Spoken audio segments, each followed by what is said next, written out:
Do you remember or witness any race riots that happened? If yes, how did it affect you? I can remember, when I was growing up, as I said, the 1964 Civil Rights Act had just occurred, but when I was here at Lincoln, I was attacked by people of color. But I never really took it personally. I understood the situation. Sometimes when you would walk home, there would be fights between various people of different colors. It happened to me several times because I was as a young student.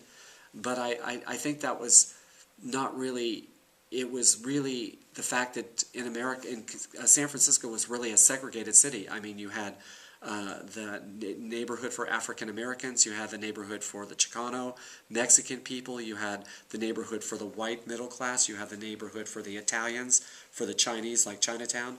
So we didn't really go in those areas. If you went into the Excelsior district or Chinatown, you went there with a lot of friends because there was a chance that you would be involved in a fight. So I just think that I wouldn't really call them race riots so much as they were just fights between groups of people that were not integrated, so they didn't understand one another, so that when they crossed boundaries in San Francisco, they would fight. It was just normal. Today it's different, of course. I mean, I can travel around San Francisco, and Chinatown is no different than the Fillmore district, which is no different than the Excelsior district, which is no different than where I grew up here, which is in the Sunset district. But back then, every district in San Francisco had its own group of people. What was your opinion of the civil rights movement and the struggle for integration? I think this in the 1864 the proclamation that was done under Abraham Lincoln was delayed because Abraham Lincoln was assassinated, and so civil rights did not occur until 100 years later, which was 1964.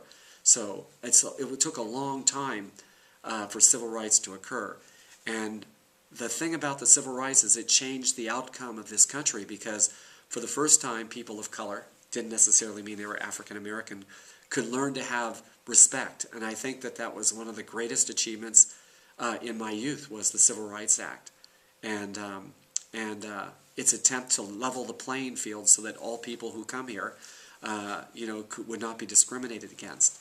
So I'm just saying that I was very happy to see that it passed. It was one of the big things that occurred during my youth that transformed this country. I mean, Dr. Martin Luther King, his famous line is, don't judge a man by the color of his skin, but by the content of his character. No one had ever heard this line before until he said it. And so I think it was an important thing for this country. And this country, in order for it to progress and be a beacon for the world, is to continue this process of allowing people to achieve their dreams. And getting back to an earlier question about when governments lie, it only impedes us from being the kind of country we need to be for the rest of the world. What was the relationship like between students of different races when you were in high school? Okay, so again, as I said, there weren't. Abraham Lincoln was predominantly a white, white Caucasian high school. There was a small group of African American people and a very, very small group of Mexican American people. So, as I said in just a few minutes ago, you just didn't cross boundaries back then. Everybody knew that if you went over there, that there would be trouble, and it was just something that was understood for everyone. So, we didn't really have this issue of of diversity and the acceptance of diversity. It was just that we knew these people were there, they knew we were here, and we just didn't cross the boundary.